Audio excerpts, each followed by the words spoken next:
Throughout history, there have been countless tales of demonic possession that have both intrigued and terrified us.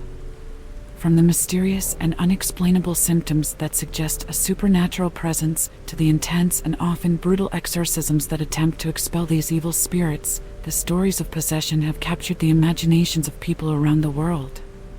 In this video, we'll take a closer look at some of the most famous and chilling cases of demonic possession in history, exploring the alleged symptoms and the attempts to free these individuals from their torment. So, if you're brave enough, join us on this journey into the unknown and prepare to be both fascinated and terrified by what you discover. The Catholic Church recognizes the possibility of demonic possession and has a long history of performing exorcisms to help those who are believed to be under the influence of evil spirits. In Catholic theology, possession is considered to be a rare and extreme form of spiritual affliction and is seen as a sign of the ongoing battle between God and the forces of evil. The Church takes possession very seriously and has established strict guidelines and procedures for performing exorcisms. According to the Catholic Catechism, an exorcism is the act of driving out or warding off demons or evil spirits from persons, places, or things which are believed to be possessed or infested by them or are liable to become victims or instruments of their malice. The Church requires that a person be thoroughly evaluated by medical professionals and mental health experts before an exorcism can be considered. The exorcism itself is performed by a trained and authorized priest who follows a specific set of prayers and rituals designed to expel the demonic spirit from the person's body. While possession is considered to be a rare and extreme form of spiritual affliction, the Catholic Church also recognizes that many people who believe they are possessed may actually be suffering from mental illness or other psychological conditions. As a result, the Church takes a cautious and compassionate approach to possession and exorcism and works closely with medical professionals to ensure that those who are seeking help are given the appropriate care and treatment. Overall, the Catholic Church's stance on possession is grounded in a belief in the reality of spiritual warfare and the need for faith and prayer to overcome the forces of evil. While possession remains a controversial and debated topic, the Church remains committed to helping those who are suffering and in need of spiritual guidance and support. Now, let's explore our first case, the truly terrifying case of Roland Doe. Roland Doe is the pseudonym given to the person who was allegedly possessed by demons in the 1940s. The case is also known as the real story behind the novel and movie The Exorcist.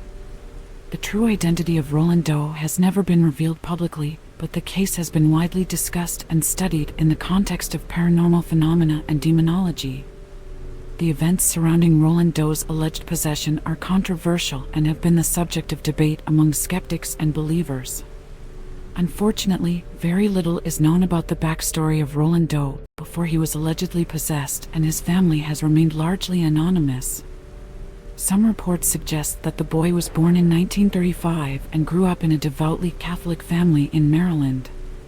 He was described as a normal and well-behaved child, with no known history of mental illness or unusual behavior. It is not clear what triggered the alleged possession, but some sources suggest that it may have been linked to a family tragedy or trauma. One theory that has been put forth is that the boy may have been grieving the loss of his beloved aunt, who had introduced him to the world of spiritualism and the occult before her death. According to some accounts, the boy became interested in communicating with the dead after his aunt passed away and began using a homemade Ouija board to try to contact her spirit. The Ouija board is a controversial tool that has been used for centuries to communicate with spirits and the dead. While some people believe that the board can provide a window into the spiritual realm, others argue that it is a dangerous and potentially harmful practice that should be avoided. It's important to note that using a Ouija board can be considered a form of divination, which is forbidden by some religious traditions. In particular, the Catholic Church strongly advises against using Ouija boards, as they are seen as a tool of the occult and a potential gateway to demonic possession. One of the main dangers of using a Ouija board is the risk of attracting negative or malevolent spirits. While some spirits may be harmless or even helpful, others may be malicious and seek to cause harm or manipulate the person using the board. These spirits may lie or deceive the user, and may even attempt to possess them or cause physical harm. It is unclear whether this theory is true, but it is clear that the events surrounding the alleged possession of Roland Doe have captured the imaginations of people around the world and have inspired numerous books, movies, and TV shows. The case remains one of the most famous and controversial examples of demonic possession in modern history and continues to spark debate and discussion among believers, skeptics, and paranormal enthusiasts. The family eventually turned to the Catholic Church for help, and a local priest named Father Raymond J. Bishop agreed to perform an exorcism on the boy. The exorcism, which was performed over several weeks, was reportedly a grueling and terrifying ordeal for everyone involved. The boy allegedly exhibited superhuman strength and spoke in a deep, guttural voice. He also reportedly manifested physical symptoms such as vomiting and convulsions. In addition to the risk of attracting negative spirits, using a Ouija board can also be psychologically damaging. Many people who use the board report feeling anxious, fearful, or paranoid, and some may even develop mental health problems such as depression, anxiety, or PTSD. Regarding the alleged symptoms of possession, Roland Doe's behavior during the exorcism has been widely discussed and analyzed. Some witnesses claimed that he exhibited physical manifestations such as levitation, while others reported that he spoke in different voices and languages that he had no prior knowledge of. There were also reports of objects moving on their own, mysterious scratches appearing on the boy's body, and a general atmosphere of terror and chaos surrounding the exorcism. One theory that has been put forth to explain these symptoms is that the boy was suffering from a mental illness, such as schizophrenia or dissociative identity disorder. However, others argue that the symptoms were consistent with the accounts of demonic possession found in religious texts, and that the boy was indeed possessed by evil spirits. The attempts at exorcism were also a source of controversy and debate. While the Catholic Church officially recognizes the practice of exorcism, it is a highly regulated and rarely performed ritual. In the case of Roland Doe, there were concerns about the safety and well-being of the boy during the exorcism, as well as questions about the effectiveness of the ritual. Some have criticized the exorcism as an example of religious superstition and irrationality, while others see it as a powerful symbol of the Church's commitment to battling evil and defending the faithful against demonic forces. Overall, the Roland Doe case continues to be a subject of fascination and debate among believers and skeptics alike. While the true nature of the boy's condition may never be known, his story has left a lasting impact on popular culture and has inspired countless works of fiction and non-fiction exploring the boundaries between science and religion, reason and faith, and good and evil. There are several books, movies, and documentaries that have been made about the case of Roland Doe, also known as the inspiration behind the popular horror movie, The Exorcist.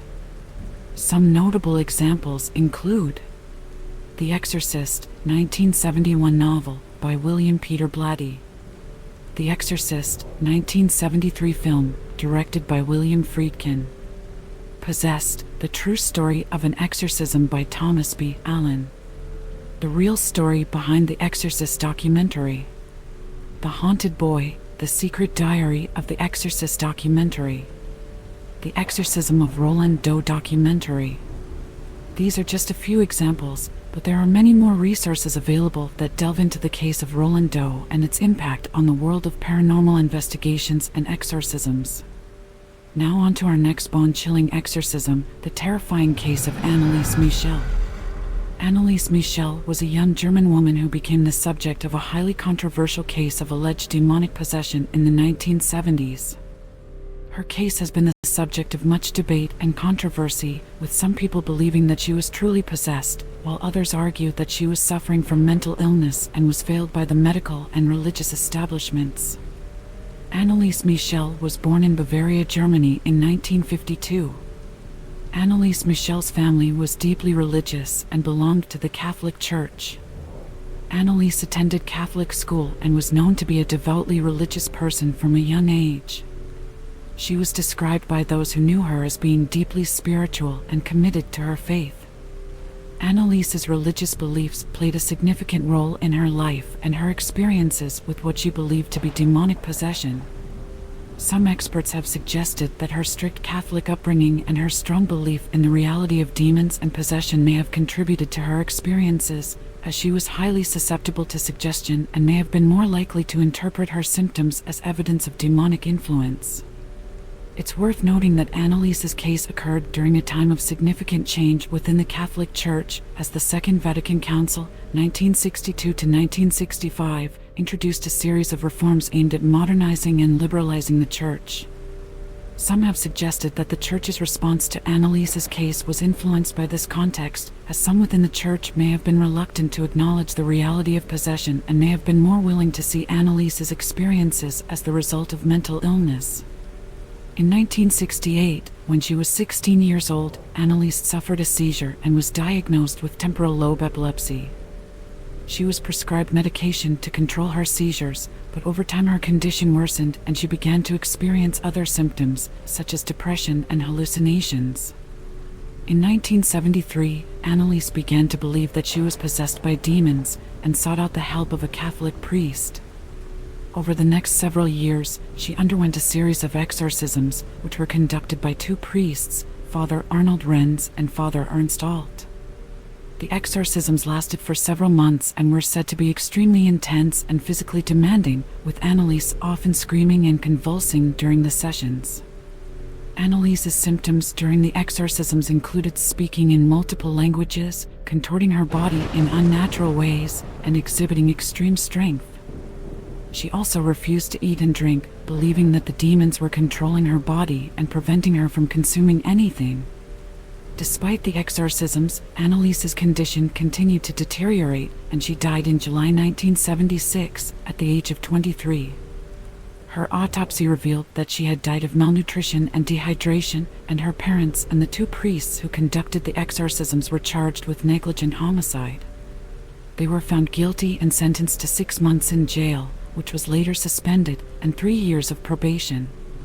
The case of Annalise Michel remains controversial to this day, with some people arguing that she was truly possessed, while others believe that her condition was a result of mental illness and that she was failed by the medical and religious establishments. The case has been the subject of numerous books, documentaries, and films, and continues to fascinate and divide people around the world. There have been several books, documentaries, and films about the case of Annalise Michel. Here are a few examples. Books: The Exorcism of Annalise Michel by Felicitas D. Goodman. Annalise Michel, A True Story of a Case of Demonic Possession by Lawrence LeBlanc. Possessed, The True Story of an Exorcism by Thomas B. Allen. Documentaries: Exorcism, The Real Story, 2002. Annalise, The Exorcist Tapes, 2011. The Possessed, True Horror, 2019. Films: The Exorcism of Emily Rose, 2005. Requiem, 2006. Annalise, The Exorcist Tapes, 2011. The Possession of Hannah Grace, 2018. It's worth noting that some of these books, documentaries, and films take a more skeptical or critical approach to the case of Annalise Michel, while others present it as a clear case of demonic possession. Anna Eklund's case is another famous instance of alleged demonic possession.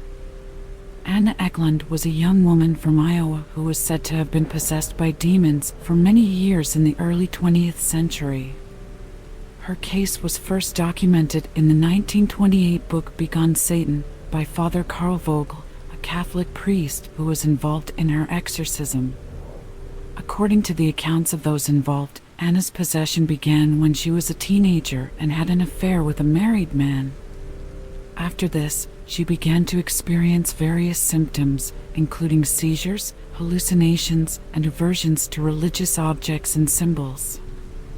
Her family and local clergy became convinced that she was possessed, and Anna was subjected to multiple exorcisms over a period of many years. The alleged symptoms of Anna's possession were similar to those reported in other cases, including violent behavior, speaking in tongues, and aversions to religious objects and symbols. According to Father Vogel, Anna was also able to speak in languages that she had never learned, and was able to see and hear things that were not visible to others. The attempts to exorcise Anna were extensive and often brutal. The attempts to exorcise Anna Eklund were described in graphic detail in the book Begone Satan by Father Karl Vogel, who was involved in her exorcism. According to Father Vogel's account, Anna was subjected to many hours of prayer, fasting, and physical restraint in an attempt to drive out the demons that were believed to be possessing her. The physical restraint that Anna was subjected to included being tied to her bed, being held down by multiple people, and even being forced to wear a straitjacket. She was also deprived of food and water for extended periods of time in an attempt to weaken the demons and force them to leave her body. Father Vogel also described some of the violent behavior that Anna exhibited during her possession, including throwing objects, biting and scratching those around her, and even attempting to harm herself. In response to these behaviors, Anna was sometimes physically struck or otherwise physically punished in an attempt to force the demons to leave her body. It's worth noting that the methods used in Anna's exorcism were not unique to her case and were consistent with the practices of exorcism in the Catholic Church at the time. However, modern exorcisms are typically conducted with more emphasis on psychological and medical evaluation, and with less emphasis on physical restraint and punishment. Some have questioned the validity of Anna's case, suggesting that her symptoms may have been the result of mental illness or abuse. Others have pointed out that the accounts of her possession and exorcism come primarily from Catholic sources, and may therefore be biased towards a particular interpretation of her experiences. Nevertheless, Anna's case remains a significant example of the phenomenon of demonic possession in popular culture and in the history of religion.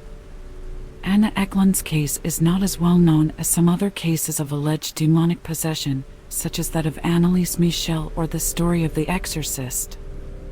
As a result, there are relatively few books, documentaries, and films that are specifically based on her case. One book that documents Anna's case in detail is Begone Satan by Father Karl Vogel, which was first published in 1935. This book provides a first-hand account of Anna's possession and exorcism, as well as Father Vogel's own views on the nature of possession and the role of exorcism in the Catholic Church. Another book that mentions Anna's case is Hostage to the Devil by Malachi Martin, a former Jesuit priest who wrote extensively on the subject of demonic possession. In this book, Martin discusses several cases of possession, including Anna's, and provides his own analysis of the phenomenon. There are also a few documentaries and podcasts that mention Anna's case as part of a broader exploration of the subject of possession and exorcism.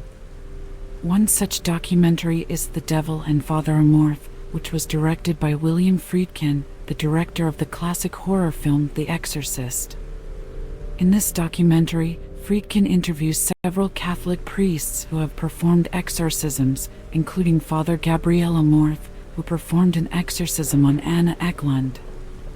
As far as films go, there are currently no major feature films that are specifically based on Anna Eklund's case. However, her story has inspired some elements of other horror films, such as the possession and exorcism scenes in the 2013 film The Conjuring. Now on to our next terrifying case, the terrible story of George Lukens.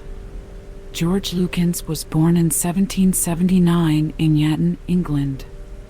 He was described as a healthy, normal child until the age of 14, when he began to experience strange fits and seizures. These episodes became increasingly frequent and intense, and soon George was exhibiting behavior that was attributed to demonic possession. The local physician and clergy believed that George's condition was the result of demonic influence, and as his condition worsened, they became more convinced that he was truly possessed. According to accounts of George Lucan's possession, he exhibited a wide range of symptoms. These included speaking in strange languages, foaming at the mouth, and contorting his body in unnatural ways. He also reportedly exhibited superhuman strength and was able to throw several grown men across a room. At times, he would become catatonic and unresponsive for days, only to suddenly come out of it and exhibit violent and erratic behavior.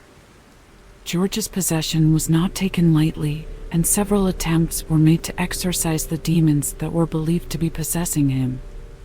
One of the most notable attempts occurred in 1788, when a group of clergymen and laypeople gathered to perform an exorcism on George. The exorcism reportedly lasted for several hours, and George's behavior during the ceremony was described as violent and terrifying. He would scream, curse, and struggle violently against those trying to restrain him. The exorcists would recite prayers and make the sign of the cross, hoping to drive out the evil spirits that had taken hold of George. Despite the attempts at exorcism, George's possession persisted for several years. He was subjected to multiple exorcisms, and at one point, he was even chained to a wall in a room by himself for weeks in an attempt to starve the demons out of him. Eventually, in his early 20s, the possession finally subsided and he returned to a relatively normal life. He worked as a shoemaker and had a wife and children. He died in 1825 at the age of 46. The case of George Lucan's provides a glimpse into the history of demonic possession and exorcism. While the case is not as well known as some others, it serves as a reminder of the enduring fascination and horror that surrounds this subject. The story of George Lucan's is a testament to the lengths that people will go to in order to try and rid themselves or their loved ones of demonic influence. As George Lucan's case occurred in the late 18th century, there are no movies or films that directly depict his story.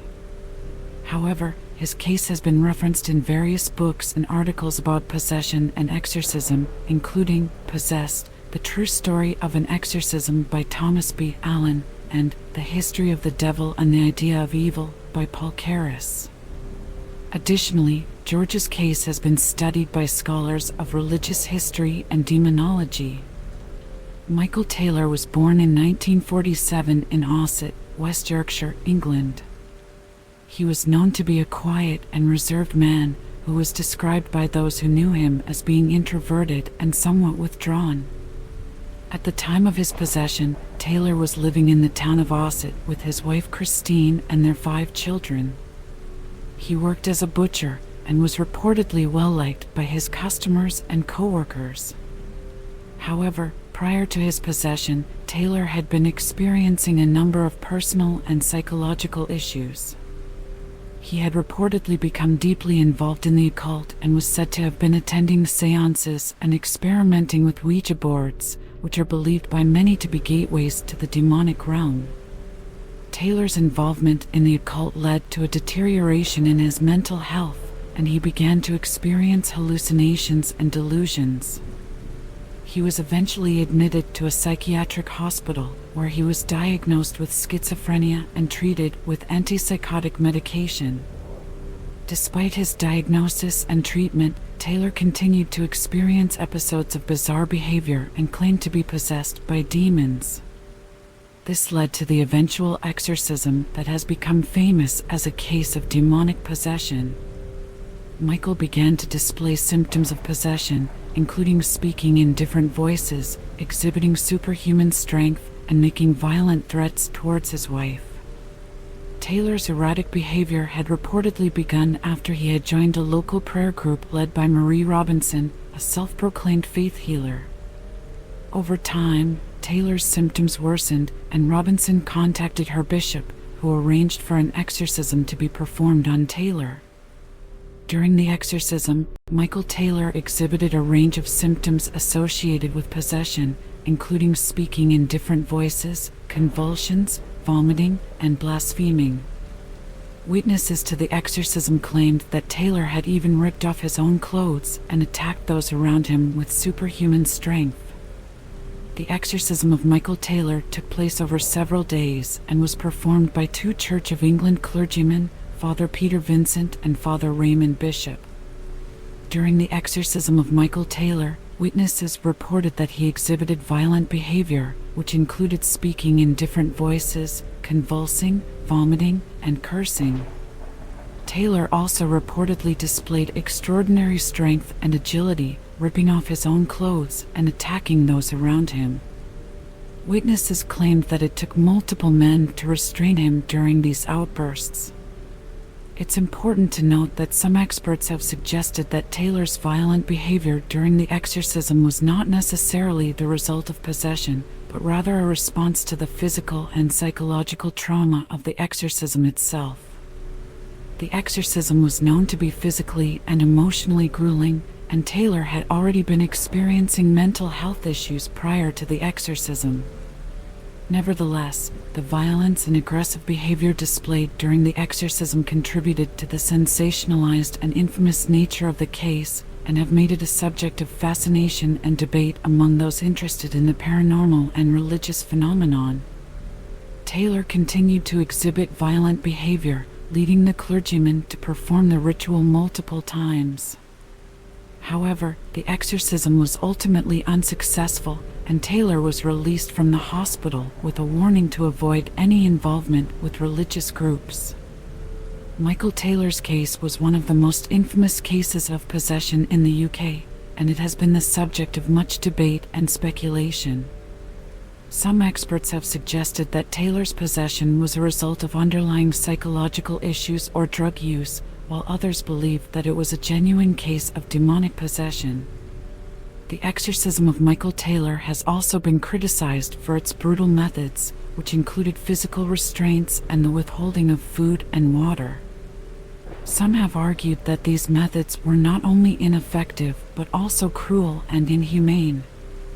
Despite the controversy surrounding the case, it remains one of the most well-known cases of possession in modern times. There are a few books, documentaries, and films that have been made about the case of Michael Taylor. One of the most well-known books is The Devil Within: Possession and Exorcism in the Christian West by Brian P. Levack, which includes a detailed analysis of Taylor's case. As for documentaries, there is a 2014 episode of the British television show The Exorcism: Real Stories, which features an interview with the priest who performed the exorcism on Michael Taylor. In terms of films, the case of Michael Taylor is believed to have been an inspiration for the 2010 horror film The Last Exorcism, although the plot of the film diverges significantly from the real-life events. Overall, while the case of Michael Taylor is not as widely covered in popular media as some of the other possession cases, it has still garnered a significant amount of attention from those interested in the paranormal and religious phenomenon. Let's explore another twisted case involving a young girl named Clara. Clara Germana Seal was a young girl who lived in Natal, South Africa in the early 1900s. She was a devout Christian who attended the local Catholic school. One day, during a school assembly, Clara suddenly fell to the ground and began convulsing. She reportedly spoke in a deep, guttural voice that was not her own, and exhibited other strange behaviors that were believed to be signs of possession. There is not much information available about Clara Germana Seal's life before she was allegedly possessed. She was born in 1906 in the small village of Morgenster in South Africa, and she lived a relatively unremarkable life until she was around 16 years old. It was during this time that she began to exhibit strange and alarming behavior, which eventually led to her possession being documented and widely reported. It is said that she lived a very religious life and was a devout Roman Catholic, attending Mass regularly and often participating in other church activities. However, beyond this basic information, little else is known about her life before her alleged possession. According to reports, Clara Germana Seal exhibited a number of symptoms that were consistent with demonic possession. These included speaking in tongues, levitating, and displaying a superhuman strength that allowed her to throw grown men across the room. She also reportedly displayed an aversion to religious symbols and artifacts, such as crucifixes and holy water. There are several different theories about why Clara Germana Seal may have become possessed. Some people believe that she may have been targeted by evil spirits because of her devout faith and her proximity to a site where a local tribe had conducted a traditional ceremony. Others suggest that she may have been the victim of witchcraft or some other form of dark magic. Still, others argue that her possession was a result of a psychological disorder, perhaps brought on by the stresses and anxieties of her daily life. Ultimately, it is impossible to say for sure why she became possessed, and the true cause of her affliction may never be fully understood. Clara's possession was taken seriously by the local Catholic authorities, who enlisted the help of several priests to perform an exorcism on her. The exorcism reportedly lasted for several weeks and involved a number of intense rituals, including the sprinkling of holy water and the recitation of prayers in Latin. The exorcism of Clara Germana Seal was performed by Father Erasmus Horner and Father Hughes of the Roman Catholic Church in South Africa. The exorcism took place over a period of several months, during which time Clara was reportedly subjected to numerous rituals and prayers in an attempt to drive out the evil spirits that were said to have possessed her. Despite the efforts of the priests, however, Clara's condition did not improve, and it was only after she reportedly received a message from the Virgin Mary that her possession was finally lifted. The case of Clara Germana Seal remains one of the most well-documented cases of demonic possession in history, and it continues to fascinate and intrigue people to this day. During the exorcism, Clara reportedly lashed out at the priests and displayed violent behavior that was unlike her usual personality. Despite the challenges, the priests persevered and were eventually able to free Clara from the demonic forces that had taken hold of her. According to reports from the time, Clara Germana Seal received a message from the Virgin Mary during her exorcism that helped to end her possession. The exact details of the message are not clear, but it is believed to have been a message of hope and encouragement that gave Clara the strength to overcome the evil spirits that had been tormenting her. Some accounts suggest that the message may have been delivered to Clara directly, while others indicate that it may have been received through one of the priests or other religious figures involved in her exorcism. Whatever the case may be, the message is widely seen as a turning point in Clara's battle against demonic possession, and it helped to restore hope and faith to many people who had been following her story. There are not as many books, movies, or documentaries about the possession case of Clara Germana Seal as there are about some of the other cases we've discussed. However, there are a few resources available for those who are interested in learning more about her story. One book that covers her case is Possessed: The True Story of an Exorcism by Thomas B. Allen, which includes a chapter on Clara Germana Seal. There's also a movie called The Demon, 1979, which was loosely based on her story. Finally, there are a number of documentaries and television shows that have covered her case, including episodes of Unsolved Mysteries and Scariest Places on Earth. Now for our final spine-tingling story of exorcism. The unbelievable true story of Marica. Marica Cornese was a Romanian Orthodox nun who lived in the village of Târgu, Romania. She was born in 1955 in the nearby village of Vizoara, but little is known about her life before she became a nun. Cornese became a nun in her 20s and joined the Târgu monastery. She was described by some as devout and religious, but others saw her as reserved and withdrawn. She reportedly suffered from mental health issues and was admitted to psychiatric hospitals on several occasions before she was possessed. In 2005, she began exhibiting strange behavior, such as speaking in tongues, refusing to eat or drink, and claiming to be possessed by demons. Her family, who were members of a small Orthodox sect, believed that she was indeed possessed and sought the help of a monk named Daniel Petru Corigianu to perform an exorcism. Maricica's behavior was similar to those of other possession cases, including speaking in tongues and displaying aversions to holy objects.